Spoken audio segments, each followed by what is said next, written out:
사도행전 2장 1절에서 4절까지의 말씀, 우리 다 같이 한 목소리로 함께 읽도록 하겠습니다. 오순절 날이 이미 이름에 저희가 다 같이 한 곳에 모였더니 호련히 하늘로부터 급하고 강한 바람 같은 소리가 있어 저희 앉은 온 집에 가득하며 불의 혀같이 갈라지는 것이 저희에게 보여 각 사람 위에 임하여 있더니 저희가 다 성령의 충만함을 받고 성령이 말하게 하심을 따라 다른 방언으로 말하기를 시작하니라. 아멘.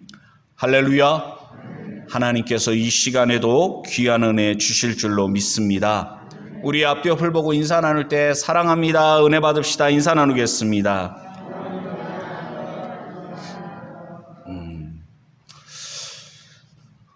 성도 여러분, 여러분들에게 있어서 재산 목록 1호는 무엇입니까?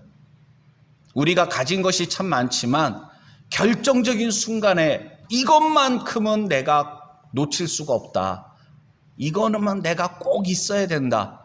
뭐 배를 타고 가다가 뭐 침몰할 지경에 이르렀다 할 때 사람들이 배에 있는 물건을 막 버리면서 어떻게든 살려고 하지만 끝까지 놓칠 수 없는, 이거 잃어버리니 차라리 내가 죽는 게 낫다, 막 그러면서 끝까지 지키는 것들이 있을 수 있잖아요. 우리는 세상 사람들과는 달리 우리가 이 땅에서의 삶을 나그네 인생으로 고백하는 사람들입니다. 이 세상은 내 집 아니네, 내 집은 저 하늘나라에 있네. 우리가 찬송 부르듯이 하늘나라를 향하여 우리 나그네 인생을 살아가고 있는 사람들입니다. 예수님의 발자취를 따라 말씀에 순종하여 살아가는데, 우리가 이 땅을 살아갈 때, 믿음의 길을 걸어갈 때 정말 중요한 것, 우리가 절대로 놓쳐서는 안 되는 것이 무엇일까? 뭐 군인들은 항상 자기에게 부여받은 총을 항상 잘 지켜야 됩니다. 만약에 그거 분실하면 큰일 나거든요. 예? 뭐 사업하는 분들이라면 뭐 사업 아이템 같은 게 있습니다. 그래서 내가 이걸 가지고서 뭔가 사업을 해야 되는데 뭐 그러면은 그게 참 중요하죠. 심지어 거지도 깡통을 얼마나 소중히 여깁니까?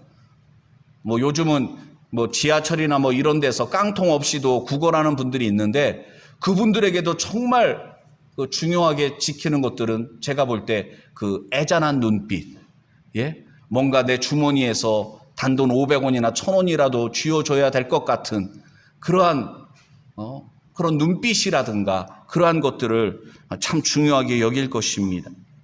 예수님께서 승천하시면서 제자들에게 당부한 것이 있습니다. 약속하신 성령을 받기 전에 예루살렘을 떠나지 말라는 것입니다. 예수님께서 지상명령을 주셨잖아요. 너희는 온 천하에 다니면서 만민에게 복음을 전파하라. 사도행전 1장 8절에서도 예루살렘과 온 유대와 사마리아와 땅끝까지 이르러 내 증인이 되라. 얼마나 중요한 사명을 주셨습니까? 한 영혼이라도 살리려면 시간을 쪼개면서까지 열심히 해야 될 텐데, 예수님은 일단 성령 충만 받기 전에는 동작 그만, 예루살렘에서 떠나지 말라는 것입니다. 약속하신 성령님을 기다리라는 것입니다. 그만큼 성령의 충만함을 중요하게 여기셨던 것입니다.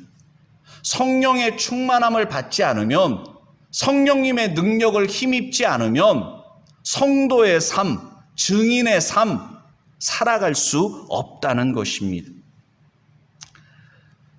그런데 오늘날 우리는 어떻습니까? 기도보다 말씀보다 앞설 때가 많고 성령님의 음성, 성령님의 인도하심보다는 내가 막 앞서갑니다. 그러면서 빨리 따라오시라고, 내가 계획 세우고 내가 뭔가 이건 하나님 영광 위한 일이 틀림없으니까 하나님 도와주셔야 된다고 우리의 의욕이 앞서고 생각이 앞서고 그래서 오히려 하나님의 영광을 가리는 때도 너무나도 많습니다. 사도행전 2장 말씀은 성령님께서 약속하신 대로 임하는 오순절날 있었던 이야기를 자세하게 말씀해 주고 있습니다. 오순절이 어떤 날인지는 여러분들 주보 속지에 보시면 오순절에 대해서 잘 설명이 나와 있습니다. 그러니까 그거를 참고해 주시기를 바라고요. 이 시간에는 우리가 이 말씀을 가지고서 우리가 성령 충만함을 받을 때 우리에게 어떤 일들이 일어나는지를 살펴보면서 함께 은혜를 나누고자 합니다. 첫 번째는 성령의 충만함을 받을 때 우리의 그릇이 크게 됩니다. 즉, 우리가 이 땅에서 무엇을 먹을까, 무엇을 입을까, 인간적인 생각에 사로잡혀서 살아갑니다. 그런데 성령의 충만한 은혜를 받으면, 성령 충만 받으면, 바꿔 말하면 이것은 무엇이냐면 예수님의 마음을 품고 살아가는 것입니다. 전에는 내 인생 나의 것, 내가 내 인생의 주인 되어서 내가 원하는 꿈을 이루려고 달려갔습니다. 그런데 성령의 충만함을 받고 나면 내 인생 주인이 내가 아니라 하나님이신 것을 고백하게 됩니다. 그래서 하나님의 시선으로 세상을 바라보게 됩니다. 하나님의 마음을 품고 다른 사람들과의 관계를 맺어가게 됩니다. 그러니까 우리의 생각이 커지게 됩니다. 시야가 넓어지게 됩니다. 성령 충만 받기 전에는 신앙생활을 해도 참 좁쌀만해요. 예? 마음이 너무 작아요.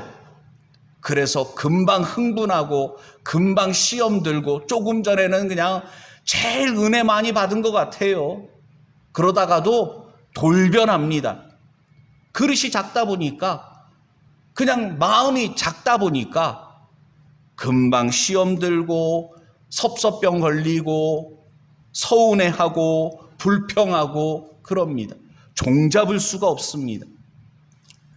바라기는 우리 서인교회 모든 성도님들 성령의 충만한 은혜를 받으셔서 뚝배기 같으시길 바랍니다.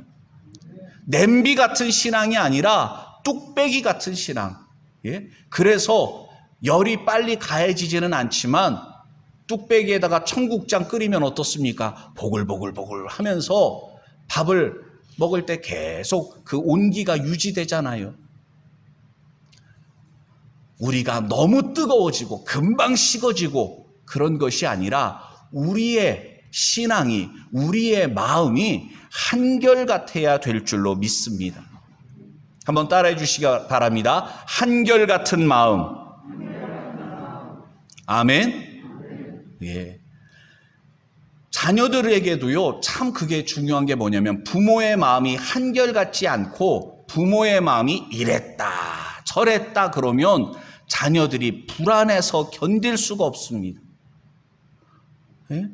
엄마 아빠의 마음이 막 이랬다 저랬다 막 하고 말이죠.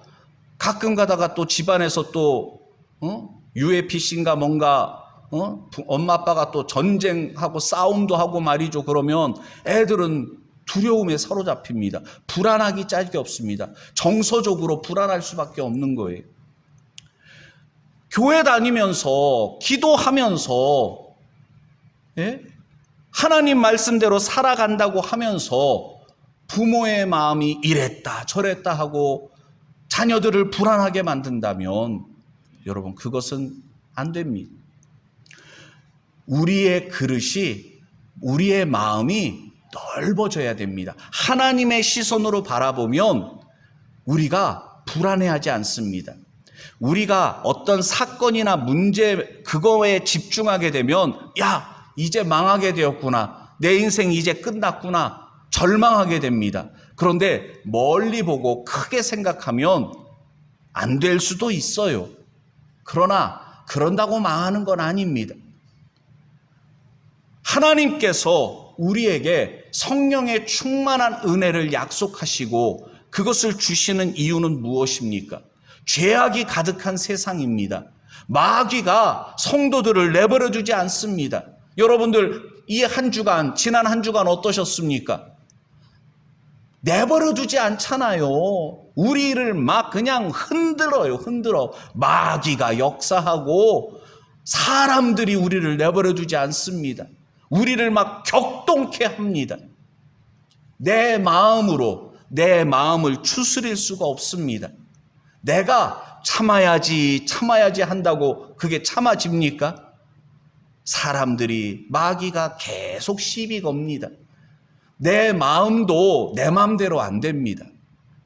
그런데 성경 말씀을 보니까 아무것도 염려하지 말고 오직 모든 일에 기도와 간구로 너희 구할 것을 감사함으로 하나님께 아뢰라. 그러면 모든 지각에 뛰어난 하나님의 평강이, 한번 따라해 주세요. 그리스도 예수 안에서 너희 마음과 생각을 지키시리라. 아멘. 우리가 왜 기도해야 됩니까? 기도할 때 주님께서 우리의 마음과 생각을 지켜주시기 때문입니다. 우리의 마음과 생각을 지켜주시지 않으면 우리가 얼마나 말 함부로 하는지 몰라요. 금방 후회할 말들을 쏟아냅니다. 그것도 다 우리가 연약하기 때문입니다. 우리의 생각이 짧아서, 마음이 조급해서 그렇게 잘못하게 됩니다. 또 우리가 기도할 때 내 자녀, 내 건강, 내 사업장, 우리 교회 이렇게만 기도하다가 성령의 충만한 은혜를 받으면요, 세계를 바라보면서 기도하게 됩니다. 여러분들은 어디까지 놓고 기도하고 계십니까? 북한? 그럼 대단한 겁니다. 일본, 저 이슬람권, 또 우리 성도들이 가 있는 베트남이라든가 저 중국이라든가, 성도 여러분, 여러분들의 지경이 넓어지시길 바랍니다. 그냥 인천 부평구에만 국한돼 있지 마시고 여러분들의 시선이, 여러분들의 마음이 저 러시아와 우크라이나 전쟁이 벌어져 있는 곳을 바라보고 기도하고, 여러분들이 기도하는 그 지경이 여러분들의 땅인 것입니다. 우리가 주님의 마음을 품고 살아갈 때 우리의 그릇이 크게 되는 것입니다. 또한 우리가 성령의 충만함을 받으면 성령님께서 우리의 마음을, 생각을 붙들어 주셔서 우리를 단단하게 하십니다. 그릇이 잘 깨지면 어떻습니까? 그건 장식용으로만 쓸 수밖에 없습니다. 실생활에서 쓰기에는 너무 조심스럽습니다. 그런데 우리 성도님들 가운데도 가만 보면, 물론 저도 그럴 때가 있습니다. 유리잔 같을 때가 있어요. 너무나도 쉽게 금이 가버립니다. 너무나도 쉽게 균열이 생깁니다.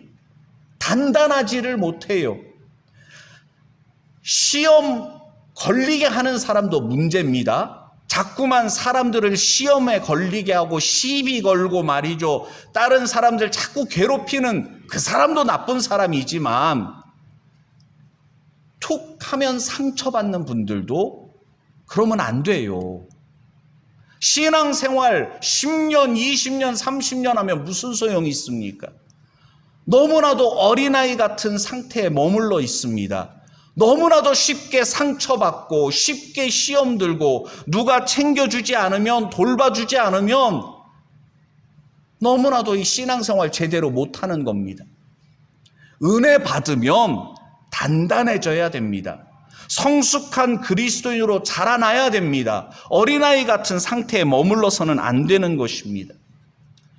오늘 우리가 함께 읽은 말씀, 2장 말씀을 쭉 읽어보셔요. 그러면 여러분, 예루살렘 성은 어떤 곳입니까? 예수님을 불의한 재판을 받게 하고 십자가에 못 박아 죽게 한 그 도시입니다.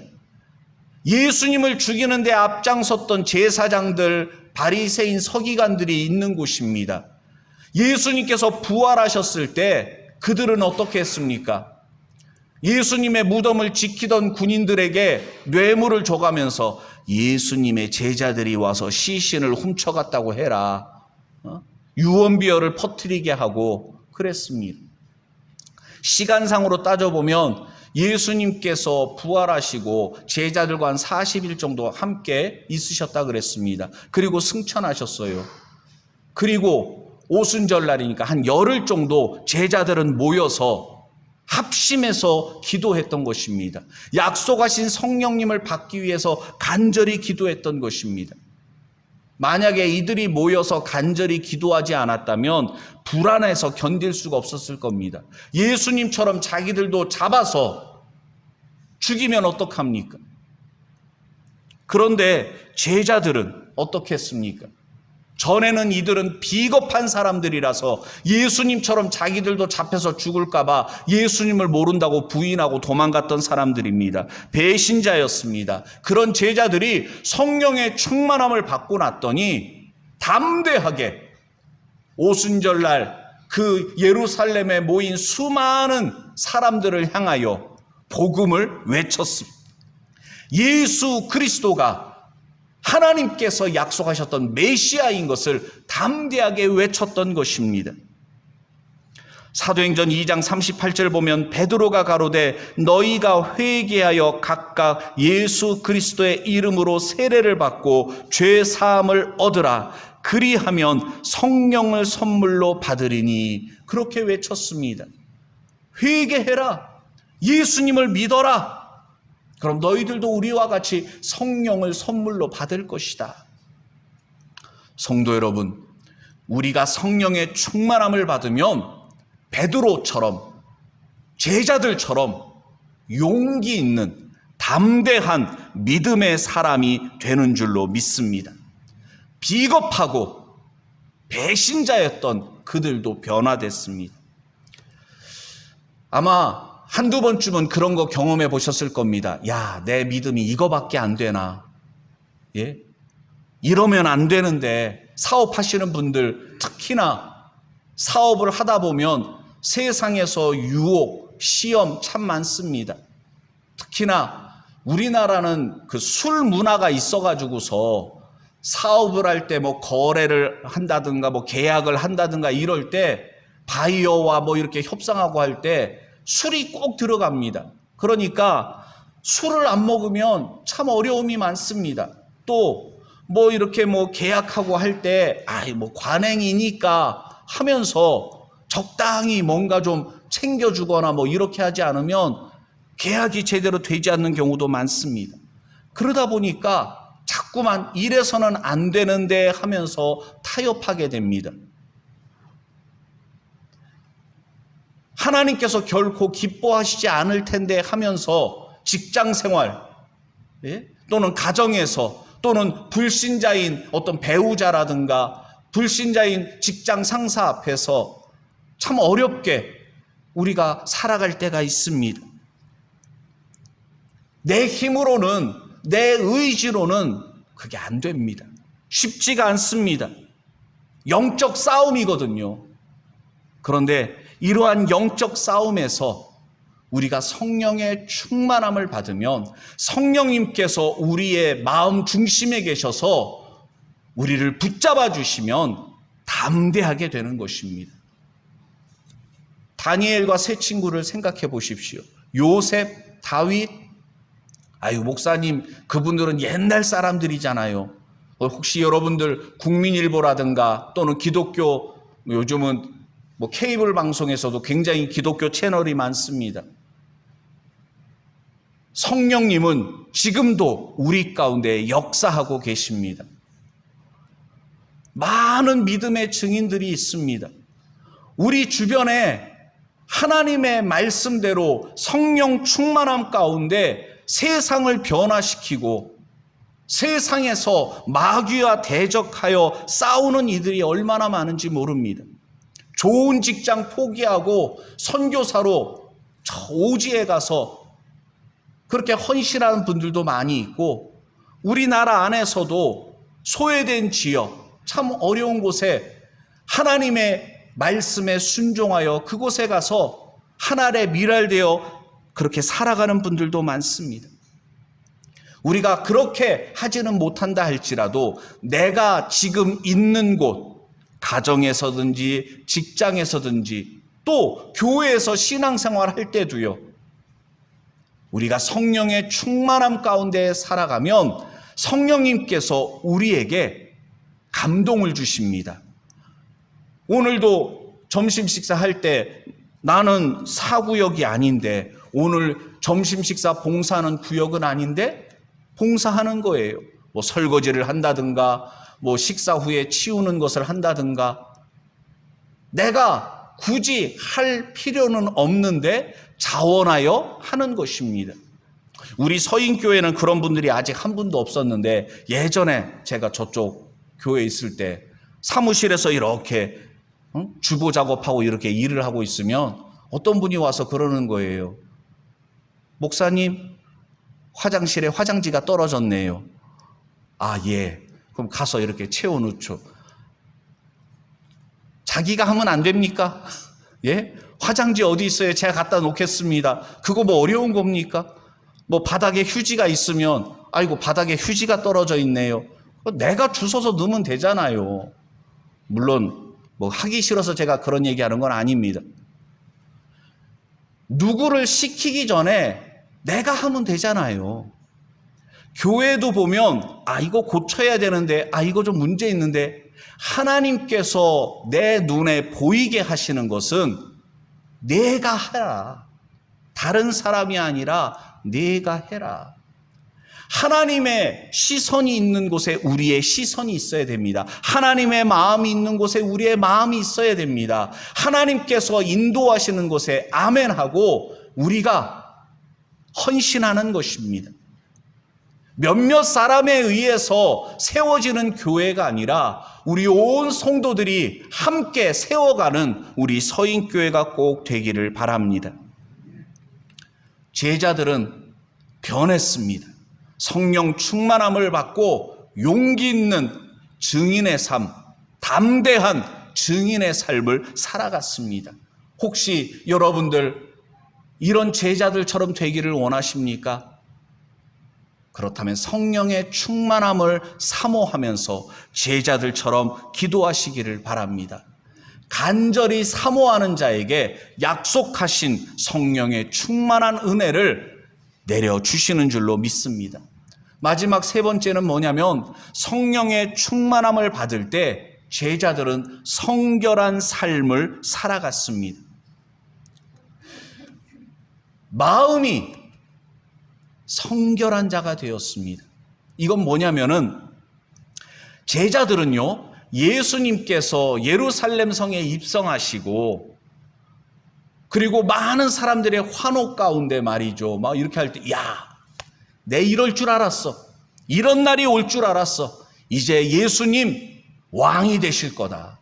그리고 저 로마를 물리치고 진정 이 나라를 회복하실 것이다. 그런 생각 가졌습니다. 그리고 한 발짝 더 나아가서, 그러면 예수님이 왕이 되면 영의정은 누가 될 것인가? 나밖에 할 사람이 없지.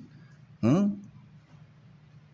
그래도 내가 예수님의 오른팔인데 서로 좋은 자리 차지하려고 옥신각신하면서 자기들끼리 다퉜었습니다.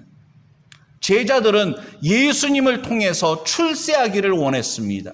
성공하기를 원했습니다. 한 자리 차지하기를 원했습니다. 그랬던 제자들이 오순절날 마가의 다락방에 함께 모여 기도할 때 약속하신 성령의 충만한 은혜를 받았습니다. 그리고 제자들은 달라졌습니다. 세상에서 출세하고 성공하는 것이 꿈이었던 그들이 이제는 순교자의 삶을 살아갑니다. 세상에서 출세하고 성공하는 게 목적이 아니라 예수 그리스도 십자가의 복음을 땅끝까지 증거하는 일에 자신들의 모든 것을 헌신하였습니다. 성도 여러분, 예수님을 믿고 거듭난 성도는 가치관이 바뀌어져야 됩니다. 세상 사람들이 가치 있다고 생각하는 것을 우리가 가치 있게 생각하는 것이 아니라 우리가 정말 가치 있는 것이 무엇인지 예수님의 가르침 안에서 우리가 정말 붙들어야 될 것이 무엇인지를 확실하게 깨닫고 세상 사람들과는 다른 모습으로 다른 길로 나아가야 될 줄로 믿습니다.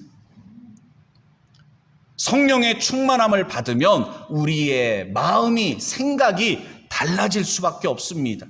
전에는 세상 사람들이 추구하는 것이 제일 중요한 것 같았어요. 야, 기왕이면 돈이 좀 많아야 되는데, 기왕이면은 건강해야 되는데, 그런데 은혜 받고 나면요, 물질 때문에 행복했다가 불행했다가 그렇지가 않아요. 제자들 보세요. 물질 가지고서는 주의 일 감당한 게 아니거든요. 사실 우리 서인교회도 처음에는 얼마나 어렵게 시작했습니까? 근데 이만큼 부흥하고 성장하는 데 있어서 뭐 재물 갖고 된 겁니까? 그게 아니잖아요. 우리 성도들 한 사람 한 사람도 마찬가지인 줄로 믿습니다. 지금까지 우리의 삶을 돌아볼 때 하나님의 은혜로 말미암아 우리가 지금까지 살아온 줄로 믿습니다. 그렇다면 우리의 남은 생애도 여러분 이제 살 만큼 했고 이제 했으니까 세상 사람들처럼 아유 역시 건강이 최고야. 아 역시 돈은 얼마 정도 있어야 돼. 그거는 잘못된 것이라는 겁니다. 그리고 그런 생각을 갖는 데 있어서 결정적인 것은 자기 정체성, 나는 누구인가? 성령 충만함을 받게 되면 내가 누구인지를 분명하게 깨닫게 됩니다. 베드로가 그의 노년에 핍박과 환난 가운데 있는 로마에 있는 성도들에게 쓴 편지가 베드로전서 후서의 말씀인데요. 이 말씀 속에서 사도 베드로는 성도는 어떤 사람인가에 대해서 이렇게 설명하고 있습니다. 베드로전서 2장 9절에 보면 오직 너희는 택하신 족속이요 왕같은 제사장들이요 거룩한 나라요 그의 소유된 백성이니 이는 너희를 어두운 데서 불러내어 그의 기이한 빛에 들어가게 하신 자의 아름다운 덕을 선전하게 하려 하심이라. 아멘. 하나님의 택함 받은 사람들인 줄로 믿습니다. 한번 따라해 주세요. 나는 보통 사람이 아니다. 나는 하나님께서 택하신 사람이다. 아멘. 그 당시에는 로마 황제가 유럽을 다스리던 때인데 사도 베드로는 그러는 거예요. 너희는 왕 같은 제사장이다. 왕 같은 제사장이다. 어떻게 한 명도 아멘을 안 하죠? 에? 여러분, 제가요? 아유, 목사님 저를 보세요. 제가 무슨 왕 같은 제사장이에요. 아유, 난 아니에요. 난 아니에요. 아유, 저 장로님은 그럴지 몰라도 아유, 나는 아니에요. 나는 그럴 자격이 없어요. 아유, 나는 너무 초라하고 내 인생을 볼 때 너무 한심스러운데 내가 무슨 왕 같은 제사장이에요. 여러분, 하나님께서 여러분들을 왕 같은 제사장이라고 말씀하시는데 왜 딴소리 하십니까? 하나님께서 여러분들을 택하셨는데 하나님 실수하셨네요. 나 그럴 사람 아닌데 나 그만큼 하나님께서 택하실 만큼 그런 사람 아닌데 여러분 하나님은 실수하시는 분이 아니십니다. 우리를 위하여 착한 일을 시작하신 하나님, 우리를 구원하기로 작정하신 하나님, 결코 하나님의 뜻을 접는 분이 아니십니다. 우리를 하나님께서 강하게 하십니다. 우리를 크게 하십니다. 우리를 날마다 새롭게 하시고 우리를 성결케 하시고 세상 사람들과는 구별된 모습으로 우리를 만들어 가십니다. 우리 안에 성령님께서 내주하고 계십니다. 성령님의 인도하심에 순종하시는 자가 되시기를 바랍니다. 그러면 우리를 책임져 주십니다. 여러분들 정말 몇 년, 우리나라는 내 집 장만하는 게 쉽지가 않잖아요. 어렵게 돈을 모으고 뭐 대출도 받고 해가지고서 모델 하우스도 한두 군데 가보는 게 아니라 여러 군데 둘러보고서 심사숙고해서 모델 하우스 딱 보고 뭐 계약하고 해가지고서는 내 집 장만 딱 마련했다 이거예요. 응? 새 아파트 입주했다고 쳐요. 여러분, 너무 마음에 들어서 어렵게 대출 받아서 그 집에 들어가면 어떡합니까? 내 마음에 쏙 들어서 그 집 계약해서 들어갔으니까 처음 집에 들어갔을 때 그대로 놓고 사는 분 계십니까? 마음에 들어서 계약해서 들어가 놓고서는 어떤 분들은 다 때려 부수더라고요. 예? 뭐 그 집에 뭐 베란다도 확장 공사하고 말이 그건 기본인가요? 얼마나 멀쩡하게 새 건데도 다 뜯어내고 자기가 또 새로 사다가 채워놓고 왜 그렇습니까? 좋아서 사놓고서 말이죠. 내가 주인이니까 내가 원하는 방식으로 꾸미고서 살고 싶은 겁니다. 내가 그리스도와 함께 십자가에 못 박혀 죽었나니 그런즉 이제는 내가 산 것이 아니요 오직 내 안에 그리스도께서 사신 것이라. 이제 내가 육체 가운데 사는 것은 나를 사랑하사 나를 위하여 자기 몸을 버리신 하나님의 아들을 믿는 믿음 안에서 사는 것이라. 내 인생은 나의 것이 아니라 나를 위해 죽으시고 부활하신 예수님의 것이라고 고백한다면 나의 참 주인 되신 주님의 뜻에 순종하여 우리는 달라져야 됩니다. 새로워져야 됩니다. 성령님께서 우리를 변화시키실 때 내버려 두세요. 내버려 두세요. 그냥 이렇게 살다 죽을래요. 그게 아니라는 것입니다. 불편하지만 힘들지만 어렵지만 성도 여러분, 새로운 한 주간 성령님의 인도하심에 순종하여 살아가시기를 바랍니다. 성령님의 음성에 민감하게 반응하세요. 야, 저 사람에게 전도 좀 해봐라. 야, 너 저기 가서 설거지 좀 해. 야, 너 저 사람한테 전화 좀 해봐. 신방 좀 가봐. 우리 안에 성령님께서 우리를 감동하시고 우리를 이끄실 때 기쁨으로 순종하면 주님의 도구로 쓰임받게 될 줄로 믿습니다. 하나님께서 우리를 통해 영광 받으실 줄로 믿습니다. 이 시간 주신 말씀 생각하며 우리 함께 기도할 때 날마다 성령의 충만한 은혜 가운데 살아가는 우리가 되게 해달라고 다 같이 기도드리겠습니다.